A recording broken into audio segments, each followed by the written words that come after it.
Junagadh મનપાની general બોર્ડની બેઠક મળી અને જેમાં 18 દરખાસ્તો અને 14 પ્રશ્નો સાથે વિપક્ષે સત્તાપક્ષને ઘેરવાનો પ્રયાસ કર્યો હતો।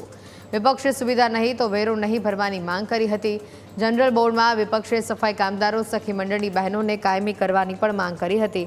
આ ઉપરાંત વિપક્ષ નેતાએ મનપાના વાહનોમાં જીપીએસ મુદ્દે કમિશનરને રજૂઆત કરી હતી।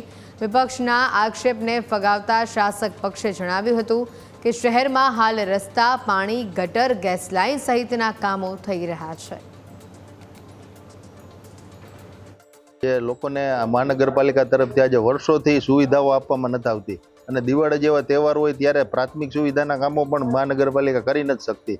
ત્યારે જ્યાં સુધી સુવિધા ના આપે ત્યાં સુધી જૂનાગઢની જનતાને ટેક્સ માફીની અને જૂનાગઢની જનતા પાસે માફી માંગવાની અમે દરખાસ્ત મૂકી હતી।